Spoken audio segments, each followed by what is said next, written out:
성도 여러분 안녕하십니까? 하늘 아버지를 예배하기 위해 모이신 여러분을 우리 주님의 이름으로 축복합니다. 오늘은 가장 위대한 기적이라는 제목으로 하나님의 말씀 증거하겠습니다. 하나님의 말씀 신약성경 요한복음 1장 43절로부터 51절을 함께 보시겠습니다. 43절입니다. 이튿날 예수께서 갈릴리로 나가려 하시다가 빌립을 만나 이르시되 나를 따르라 하시니 빌립은 안드레와 베드로와 한 동네 벳세다 사람이라. 빌립이 나다나엘을 찾아 이르되 모세가 율법에 기록하였고 여러 선지자가 기록한 그 일을 우리가 만났으니 요셉의 아들 나사렛 예수니라. 나다나엘이 이르되 나사렛에서 무슨 선한 것이 날 수 있느냐? 빌립이 이르되 와서 보라 하니라. 예수께서 나다나엘이 자기에게 오는 것을 보시고 그를 가리켜 이르시되 보라 이는 참으로 이스라엘 사람이라 그 속에 간사한 것이 없도다. 나다나엘이 이르되 어떻게 나를 아시나이까? 예수께서 대답하여 이르시되 빌립이 너를 부르기 전에 내가 무화과 나무 아래에 있을 때에 보았노라. 나다나엘이 대답하되 랍비여 당신은 하나님의 아들이시요 당신은 이스라엘의 임금이로소이다. 예수께서 대답하여 이르시되 내가 너를 무화과 나무 아래에서 보았다 함으로 믿느냐? 이보다 더 큰 일을 보리라. 또 이르시되 진실로 진실로 너희에게 이르노니 하늘이 열리고 하나님의 사자들이 인자 위에 오르락 내리락 하는 것을 보리라 하시니라. 아멘. 우리말에 큰일 났다라는 말이 있습니다. 물론 정말 큰일이 났을 때도 쓰지만 많은 경우에는 주로 입버릇처럼 쓰는 것 같습니다. 외출을 했는데 핸드폰을 집에 두고 왔다든지 아니면 해야 할 일을 까먹었을 때 우리가 주로 이 말을 사용합니다. 그러나 우리 인생에서 정말로 큰 일은 무엇일까요? 하지 않으면 안 되는 정말로 진짜 큰 일은 무엇입니까? 진학, 취업, 결혼, 출산 등등이 아마도 큰 일에 속할 것입니다. 그러나 우리가 정말 바라고 고대하고 열망해야 마땅한 인생의 큰 일은 무엇일까? 오늘 그 일을 함께 살펴보도록 하겠습니다. 약속의 말씀을 먼저 읽겠습니다. 예레미야 33장 3절입니다. 너는 내게 부르짖으라. 내가 내게 응답하겠고 내가 알지 못하는 크고 은밀한 일을 내게 보이리라. 아멘. 예수님 당시에 유대 나라는 로마의 지배를 받고 있었습니다. 우리나라의 일제시대를 생각하면 예수님 당시 유대 나라의 사회 분위기가 어떠했을지 상상할 수 있을 것입니다. 물론 로마는 유대 나라에 어느 정도의 자치권을 부여하였습니다. 그러나 제한적인 자유였고 유대 나라 민족들은 그 로마의 압제 속에서 신음하였습니다. 당시 종교는 몰락해 가고 있었습니다. 성전의 의식들과 회당의 예배는 형식적이고 몸이 건조한 예식이 되어 있었습니다. 사람들은 그들의 영적인 목마름을 종교에서 해결할 수가 없었습니다. 참된 구원의 길은 엄격한 예식과 복잡한 종교적 규칙들에 가려져 있었습니다. 사회는 분열되어 있었습니다. 사두개파, 바리새파, 열심당, 은둔파, 로마의 협력자들, 헤롯당 등등 자기 소견에 옳은 대로 자기 생각을 따라 사회의 여러 그룹들이 대립하고 있었습니다. 개인의 삶에서는 죄가 일상이 되었고 사람들은 죄를 이길 수 있는 힘을 어디에서 찾아야 할지 알지 못하고 있었습니다. 하나님의 말씀은 회당, 즉 교회 안에 갇혀버렸고 하나님의 백성들의 삶에는 경건의 모양만이 남아 있었습니다. 경건의 능력은 그들의 삶에서 사라져 버렸죠. 이 모습은 사실 오늘날과 다르지 않은 것 같습니다. 우리는 로마 제국과 같은 제국의 지배를 받지는 않지만 돈과 자본의 지배를 받고 있습니다. 로마 제국이 유대 나라에 제한적인 자유를 주었던 것처럼 오늘날 현대인들은 자유한 듯이 보이나 자본의 압제와 통제 아래서 아주 제한적인 자유만을 누리고 있습니다. 종교는 점점 타락해 가고 있고 사회는 분열되어 저마다 자신들의 이익을 위해 대립하고 싸우고 있습니다. 신앙도 경건의 모양은 있지만 경건의 능력은 점점 사라지고 있는 것 같습니다. 그러한 때에 침례 요한이 이 유대 땅에 등장하였습니다. 침례 요한은 그 유대 사회에 센세이션을 일으켰습니다. 그의 옷차림, 그의 음식, 그의 생활, 그리고 그의 기별, 그의 모든 것이 당시 사람들의 최대 화두가 되었습니다. 모이면 그들은 침례 요한의 이야기를 나누었습니다. 학력 없었습니다. 재력 없었습니다. 권력 없었습니다. 매력도 없었습니다. 약대 털옷을 입고 메뚜기를 밥으로 먹는데 무슨 매력이 있겠습니까? 선교 전략 그것도 없었습니다. 요한은 사람이 많이 모인 곳에서 전도하지 않았습니다. 그의 선교는 전략적이지 않았습니다. 그에게는 아무것도 없었습니다. 그런데 그에겐 성령이 계셨습니다. 성령이 충만하였습니다. 오늘날 교회는 학력 있는 사람도 있고 재력 있는 사람도 있고 이제는 권력 있는 사람도 있고 매력적인 사람도 있습니다. 선교 전략도 넘쳐납니다. 그런데 우리에겐 뭐가 부족할까요? 성령이 부족한 것 같습니다. 성령의 결핍이 우리가 직면한 가장 큰 문제입니다. 우리의 교회에, 우리의 가정에, 그리고 우리의 삶과 우리의 심령에 성령이 부족합니다. 부끄럽게도 저의 설교에도 성령이 가장 부족합니다. 논리도 있고 근거도 있고 학위도 있는지는 모르겠으나 성령이 부족합니다. 그러나 아무것도 없지만 성령이 충만했던 요한이 등장하자 유대 나라 전체가 술렁이기 시작했습니다. 그 침례 요한이 전한 기별은 무엇이었는가? 침례 요한의 기별의 핵심, 그 기별의 알맹이는 바로 예수님을 믿으라는 것이었습니다. 그 침례 요한은 예수님을 증거하였습니다. 하지만 당시 많은 사람들은 침례 요한의 기별을 기뻐하였지만 그 기별의 가장 핵심되는 알맹이는 받아들일 수가 없었습니다. 그들은 침례 요한을 보러 갔지만 그 침례 요한이 증거하는 예수님을 믿을 수가 없었습니다. 왜 그랬을까요? 침례 요한을 따라다니고 요한에게 침례를 받고 그 기별을 즐겨 들었던 백성들이지만 그 가장 중요한 기별이었던 예수님은 받아들이지 않은 것입니다. 그 이유는 예수님이 그들이 기대한 모습 그대로의 메시아가 아니었기 때문이었습니다. 그들은 메시아, 그리스도, 구원자를 만나기를 열망하였습니다. 그런데 그들이 바라는 모습으로 우리 예수님께서 오시지 않았어요. 그들은 어떤 메시아를 바랬습니까? 로마를 물리쳐줄 군사적 지도자를 원했습니다. 자신의 삶에서 사탄의 세력, 죄의 권세를 물리쳐줄 그리스도가 아니라 로마의 군대를 물리쳐줄 그리스도를 원했습니다. 그들은 가난을 몰아낼 정치적 지도자를 원했습니다. 내 마음에서 탐욕을 몰아낼 메시아가 아니라 그들의 탐욕을 만족시켜줄 메시아를 고대하고 있었습니다. 그들은 그들의 종교적인 자부심을 만족시켜줄 민족적인 지도자를 열망하였습니다. 세상을 구원할 뿐이 아니라 자신들의 교만을 충족시켜줄 그런 메시아를 원했습니다. 침례 요한의 가마를 부인할 수는 없었습니다. 그 기별을 기쁘게 듣기는 했지만 그 기별을 받아들이기는 싫었습니다. 그들은 침례 요한에게 가서 설교를 들으면서 영적인 만족감을 얻었습니다. 그러나 침례 요한의 핵심 기별, 정작 침례 요한이 정말로 전하기를 원했던 그 기별은 거절한 것입니다. 설교를 들었지만 그 기별을 삶으로 받아들이지는 않은 것이죠. 오늘날 수많은 그리스도인들이 영적인 욕구를 채워줄 설교와 기별을 찾아 여기저기를 헤매이고 다닙니다. 그러나 거기서 끝인 경우가 얼마나 많은지요. 그저 기별을 듣고 마음의 감동을 받은 후 거기에 만족하고 돌아갑니다. 하나님의 말씀에 내 의지를 굴복시키지 않습니다.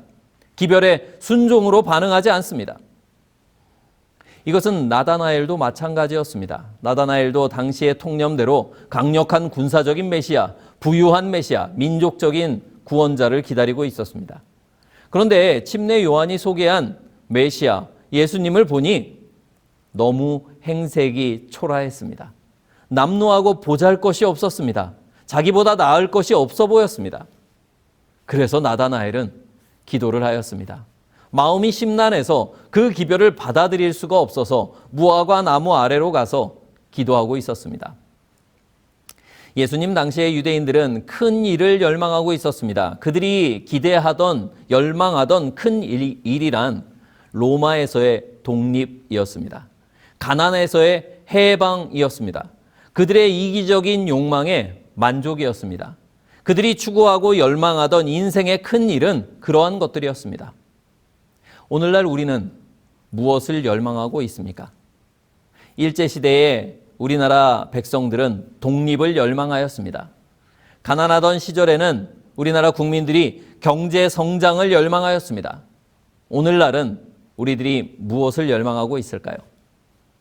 지금은 아마도 사람들이 쾌락을 열망하고 있는 것 같습니다. 뭘 먹을까? 뭘 입을까? 어디를 갈까? 재밌는 것은 뭘까? 이런 것에 사람들의 모든 관심이 쏠려 있습니다. 그래서 사람들이 관심을 두는 이런 곳에 돈이 몰립니다. 재미있는 것, 우리의 쾌락 중추를 만족시켜 주는 것들에 사람들은 기꺼이 돈과 시간과 에너지를 사용하고 있습니다. 나는 지금 어떤 열망을 가지고 있는가? 지금 내 마음은 지금 어디로 향하고 있는가? 우리가 이런 것들을 좀 살펴볼 필요가 있을 것입니다. 다음의 질문들을 생각해 보면 내 마음이 가는 곳을 알 수 있습니다. 누가 안 시켜도 내가 하는 일은 무엇인가? 시간이 나면 내가 하는 일은 무엇인가? 나는 무슨 생각을 많이 하는가? 주변에서 말려도 내가 하는 일은 무엇인가? 이득이 없어도 내가 하는 일은 무엇인가? 내 대화의 주제는 무엇인가? 내가 재정과 에너지를 투자하고 있는 일은 무엇인가? 이 질문들의 대답이 우리의 열망입니다. 내 자신의 열망을 점검하게 되기를 바랍니다. 왜냐하면 만일 잘못된 열망이 굳어지게 되면 예수님이 오신다고 해도 그 예수님을 거절하게 되기 때문입니다. 어떻게 그럴 수 있을까요? 그럴 수 있습니다. 내 열망이 굳어지면 그 내 열망이 예수님보다 더 소중해지기 때문입니다. 지금 나다나엘은 무화과 나무 아래서 자기 마음과 싸우는 중이었습니다. 침례 요한의 증거는 너무나 확실한데 오래 간직해왔던 자신의 열망이 예수님을 믿는 것을 완강하게 거부하고 있었습니다. 증언의 말씀은 그 순간을 이렇게 묘사하고 있습니다. 나다나엘은 침례 요한이 예수님을 하나님의 어린 양이라고 지적할 때에 무리들 가운데 있었다. 나다나엘은 예수님을 보자 실망하였다. 수고와 빈곤의 흔적을 지닌 이 사람이 과연 메시아일까? 그러나 나다나엘은 예수를 거절할 수가 없었다. 왜냐하면 요한의 기별이 그의 마음에 확신을 주었기 때문이다. 나다나엘은 빌립이 불렀을 당시 조용한 숲속에 물러가서 요한이 선포한 말과 메시아에 관한 예언들을 명상하고 있었다. 그는 요한이 선언한 그분이 구주시라면 자기도 알 수 있게 해달라고 기도하였다. 성령께서 침례 요한의 증거를 받아들이라고 그 마음에 호소하는데 나다나엘은 믿기가 싫었습니다. 그래서 그의 속에서 두 마음이 싸우고 있었습니다. 항상 우리 안에 두 마음이 싸우고 있죠. 믿음과 불신이 싸웁니다. 순종과 핑계가 다툽니다. 어떻게 하면 될까요? 어떻게 하면 이 싸움에서 승리할 수 있을까요? 나다나엘은 어떻게 하였습니까? 나다나엘은 기도하였습니다. 그리고 기도를 통해 이 문제를, 이 다툼을 해결하였습니다. 우리가 기도로 씨름하면 성령께서 이깁니다. 불평이나 불신의 말을 하기 시작하면 사탄의 세력이 이깁니다. 기도하던 나다나엘은 드디어 예수님에 대해 확신하기 시작하였습니다. 기도는 우리를 예수님께로 인도합니다. 바로 그때에 그의 친구 빌립이 찾아왔습니다. 빌립은 말합니다. 내가 메시아를 만났다. 빌립의 말을 들었을 때 나다나엘은 기도의 응답을 받은 것 같았습니다. 드디어 나다나엘은 예수님 앞으로 나아갑니다. 나다나엘이 다가오는 것을 보고 우리 예수님께서 말씀하셨습니다. 보라, 이는 참으로 이스라엘 사람이라. 그 속에 간사한 것이 없도다. 나다나엘이 이렇게 대답합니다. 나를 아십니까? 나를 어떻게 아십니까? 예수님께서 말씀하셨습니다. 내가 너를 안다. 내가 무화과 나무 아래에 있을 때 내가 너를 보았다. 예수님은 우리를 아십니다. 예수님은 우리가 기도할 때에 보고 계십니다. 예수님은 우리의 기도에 응답하십니다. 그 말씀에 나다나엘이 이렇게 대답하였습니다. 49절입니다. 랍비여, 당신은 하나님의 아들이시요 당신은 이스라엘의 임금이로소이다. 나다나엘이 왜 이렇게 고백하였을까요? 나다나엘의 마음은 이런 것이었습니다. 내가 기도하는 것을 아는 것을 보니 당신은 하나님의 아들이시네요. 내가 기도한 것을 아시다니, 나를 아시다니, 내 기도를 들으시다니 정말 당신은 하나님이시군요. 굉장히 소박한 논리입니다. 사실은 우리가 늘 이렇습니다.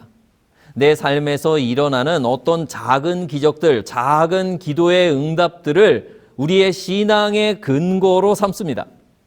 기도가 이루어져서 예를 들면 놓칠 뻔한 버스를 타고 돈 문제가 해결되고 꼬인 일이 풀리고 이런 작은 일들이 일어나면 우리는 뭐라고 하냐면 하나님이 살아계시구나. 하나님이 나를 사랑하시는구나. 이렇게 확신합니다. 그런데 말입니다. 우리 하나님이 그 정도의 분이십니까? 우리가 믿는 하나님이 그 정도 수준밖에 안 되시나요? 우리가 믿는 하나님은 우주를 창조하시고 온 우주를 붙들고 운전하고 계십니다. 우리가 기적이라고 부르는 일들, 사실은 하나님께는 너무나 쉬운 일이죠. 인생에서 아무리 큰 일, 아무리 위대한 일, 아무리 놀라운 일이라 하더라도 하나님께는 사실 작은 일들입니다. 인류 역사에서 가장 큰 일이라고 부를 만한 기념비적인 역사적인 사건조차도 하나님께는 너무나 작은 일입니다. 하나님께만 작은 일이 아니라 전 우주적으로 볼 때 작은 일이죠. 나다나엘과 그 당시의 유대인들이 원했던 큰 일은 독립이었습니다. 부유함이었습니다. 하지만 사실 이것은 큰 일이 아닙니다. 진짜 더 큰 일, 그 일은 무엇일까요? 성경에 기록된 여러 사건들 중에서 가장 위대한 일은 무엇일까요? 인류의 그 긴 6,000년의 역사 가운데 일어났던 가장 기념비적인 사건은 무엇일까요? 아니, 그것을 넘어서 이 영원이라고 하는 이 기나긴 우주의 역사에서 우주의 다른 세계에 사는 타락하지 않은 주민들과 심지어는 천사들이 볼 때에도 정말 큰 일, 정말 위대한 일, 정말 놀라운 일은 무엇일까요? 예수님께서 50절에 이렇게 말씀하십니다. 내가 너를 무화과 나무 아래에서 보았다 함으로 믿느냐? 이보다 더 큰 일을 보리라. 야, 그 정도 일로 나를 믿느냐? 네가 더 큰 일을 볼 것이다. 51절에서 계속해서 예수님께서 그 일을 말씀하십니다. 또 이르시되 진실로 진실로 너희에게 이르노니 하늘이 열리고 하나님의 사자들이 인자 위에 오르락 내리락 하는 것을 보리라 하시니라. 아멘. 우리가 잘 아는 대로 이 말씀은 야곱의 사닥다리의 이야기에서 모티브를 가져왔습니다. 그 모습을 통해서 예수님은 무엇을 가리키고 계십니까? 십자가 사건을 가리키고 계십니다. 가장 큰 일, 가장 놀라운 기적, 가장 위대한 표적은 무엇입니까? 그것은 바로 우리 예수님의 성육신 사건입니다. 창조주이신 하나님이 인간이 되셨습니다. 그냥 인간이 되셨을 뿐만 아니라 갓난아기로 태어나셨습니다. 우리의 하나님께서, 우주의 통치자께서 말 구유에 눕혀졌습니다. 이것이 가장 큰 일입니다. 우주적인 관점에서 볼 때에 가장 위대한 기적은 하나님이신 예수 그리스도께서 인간이 되신 것입니다. 그 하나님이, 우리 하나님이 주목받지 않는 한 아이로 그 나사렛 촌구석에서 사신 것, 창조주이신 우리 하나님이 피조물인 인간에게 침례를 받으신 것, 전능자께서 사람들의 멸시와 무시를 받으신 것, 만군의 여호와께서 따돌림을 당하고 거절 받으신 것, 그러나 분노하지 않으시고 그것을 복수의 정신으로 갚지 않으신 것, 이것이 정말 위대한 놀라운 기적인 것입니다. 우주의 주인께서 머리 둘 곳이 없어서 노숙을 하시고 우주의 통치자께서 풀밭에 앉아 그 촌부들을 가르치시고 사람들이 먹는 보리떡을 드시고 심지어는 그것도 없어서 굶으시고 우리 하나님께서 채찍질 당하시고 그리고 죽임을 당하신 것, 이것이 가장 놀라운 기적인 것입니다. 가장 위대한 기적인 것입니다. 가장 큰 일인 것입니다. 사실 우주적인 관점에서, 하나님의 관점에서 보면 예수님의 부활은 기적이 아닙니다. 그것은 당연한 일입니다. 생명의 주인이신 분께서 살아나시는 것은 너무나 당연한 일입니다. 그러나 십자가는 놀라운 기적입니다. 하나님이 생명 그 자체이신 분이, 온 우주에 생명을 퍼뜨리신 분이 죽으셨습니다. 상상할 수도 없는 일이 일어난 것입니다. 예수님의 삶 자체가, 그 사랑이, 그 겸비가 사실은 가장 큰 일, 가장 큰 기적인 것입니다. 영원히 지속될 이 우주의 역사 속에서 사람들이, 온 우주의 거민이 두고 놀라워할 그 일은 바로 예수 그리스도의 성육신과 십자가인 것입니다. 하늘과 우리를 다시 연결시키기 위하여 하나님께서 이 일을 행하셨습니다. 예수님 그분 자신이 우주에서 가장 놀라운 기적, 가장 큰 일이십니다. 사랑하는 성도 여러분, 이 큰 기적을 열망하게 되기를 간절히 바랍니다. 우리 삶에서 정말 시시콜콜한 일, 사소한 일, 정말 부스러기 같은, 티끌 같은 그런 일 말고 가장 큰 일, 가장 위대한 기적이 되신 우리 예수님을 우리가 보게 되기를 바랍니다. 우리 인생에서 가장 큰 기적이 무엇입니까? 예수님을 더 깊이 아는 것이 가장 큰 기적입니다. 우리 인생에서 가장 큰 일이 무엇이겠습니까? 예수님의 그 사랑을 더 깊이 깨닫는 것이 우리 인생에서 가장 큰 일입니다. 사소하고 정말 쓰레기 같은 그런 우리의 욕망들을 채우는 그런 일들 말고, 그런 기적 말고, 오늘 우리에게 찾아오시는, 우리 기적 되신, 우주에서 가장 큰 일이 되신 예수 그리스도를 오늘 만나게 되기를 간절히 바랍니다. 우주의 장엄한 역사 가운데서 가장 큰 기적이 되신 예수님이 오늘 저와 여러분을 부르고 계십니다. 이렇게 우리 주님께서 말씀하십니다. 내가 너를 보았다. 내가 너를 안다. 이제는 우리가 대답하게 되기를 바랍니다. 주님이 내 인생의 가장 큰 기적입니다. 우리 가장 큰 일, 예수 그리스도를 우리 모든 성도님들께서 보시기를 바라면서 말씀을 마치겠습니다.